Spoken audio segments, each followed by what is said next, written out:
Hey guys, so in today's video I'm going to be bringing you a very quick guide to not waste anyone's time. So let's go ahead and get started. First thing is the display tab. If you want to maximize your FPS, this is where we're going to do it. So display mode is full screen, just to minimize the amount of input lag that we have. Aspect ratio is going to be your monitor's default. Resolution, I would recommend if you do have a 4K monitor, playing at a lower resolution so you can maximize your FPS, unless you really just have an awesome setup, which I know a lot of us probably don't. And if you have an NVIDIA graphics card, you're going to stick with NVIDIA DLSS. For super resolution mode, you're going to pick balanced. Now, if you do really have struggle for performance, you can go lower here, and these are going to optimize your performance even more. And if you do want more quality, you can go with these if your, again, PC can handle it.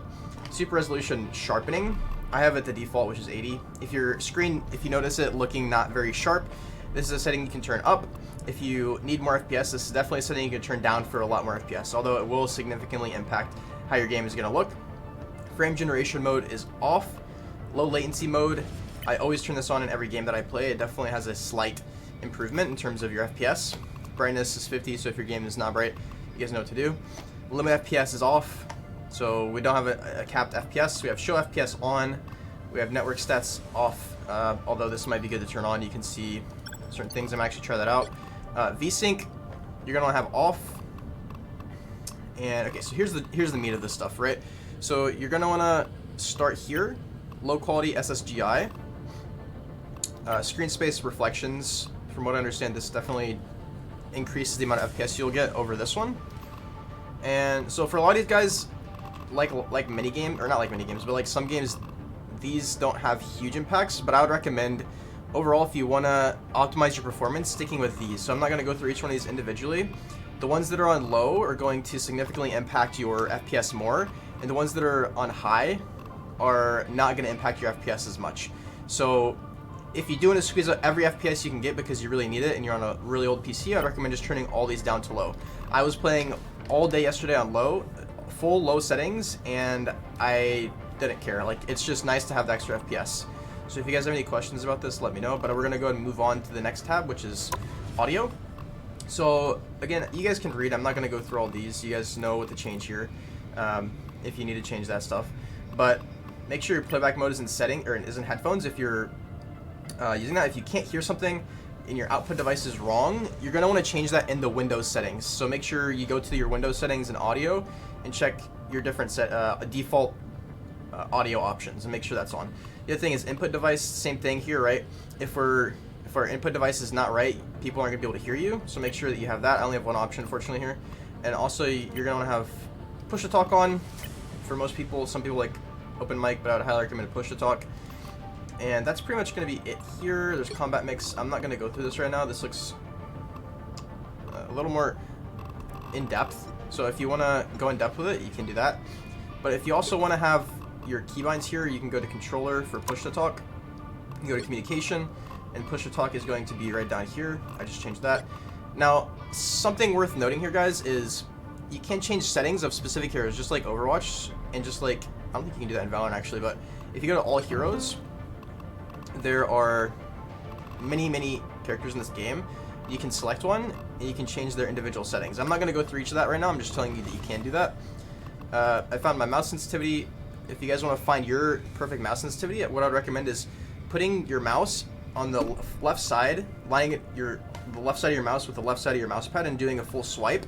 And if you can do just around a 360 with your sensitivity on your mouse pad, then that means your sensitivity is pretty good.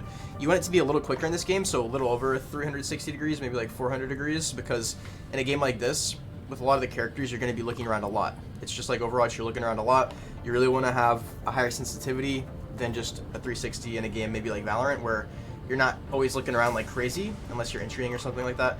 Anyways, let's go ahead and scroll down here. The one thing I will note is, again, you guys can read, you guys know what to do a lot of this stuff, but one thing I'll note is that for abilities, you guys might need to learn how to use some new keybinds. Now, the main ones you're using are from the ultimate ability up to melee attack here. So these team up abilities I actually have not used yet, but you are gonna, this is whenever you're like having the synergy with one hero and another, and you guys actually might have an extra ability. So you're going to want to put these on things you can actually reach, but just know that these are less used, at least for now, until probably competitive, because competitive is going to be crazy in this game. just keep that in mind, that you're going to want to be able to use those. Now, I don't think I'm going to go through all these. I'm actually going to skim over to... Let's skim to accessibility. I think this part's really cool. So this is something that a lot of you guys, obviously, if you're colorblind, you're going to want to change that to the type that benefits you. But I just changed these. I think this is really cool. This is also similar to Overwatch. So what you can do, if you change it, you can actually see what it changes. So if you go to ally color, let's say you want to go blue-green, you can see that changes it right here. So I'm actually going to keep this on probably green. You could even, let's see, I'll just show you a dramatic change. So we can go to like orange. You can see that it changes to orange. And it also changes this down here. I put my enemies on pink and my teammates on green, so it looks like this. I might change this later. And you can see the same thing with enemy. And with the enemies, it actually changes not only their name, but it changes their HP bar, and it also changes the outline that they glow in, so you can really see them. I would not recommend doing a color like green unless you're colorblind or something like that. I would recommend sticking with a color that's bright and that's sort of you associate with enemies. But also just do what you find fun. HP bar, this is pretty crazy. I'm not going to change this, but you can see this down here. It's really cool. You can customize this. I'm definitely going to keep this default at white. And shield HP bar, you could this is something you definitely could change if you wanted to. I think I like it on the blue. You could change it to the light blue maybe. But I definitely like it on the blue. And then the warning color I like on red because, again, warning is like, reds are associated with warning or slow down or stop or whatever. So guys, I know this is kind of brief, but if you want a more in-depth guide for a specific character and their controls, let me know. And I look forward to making a lot more content for this game. See you guys.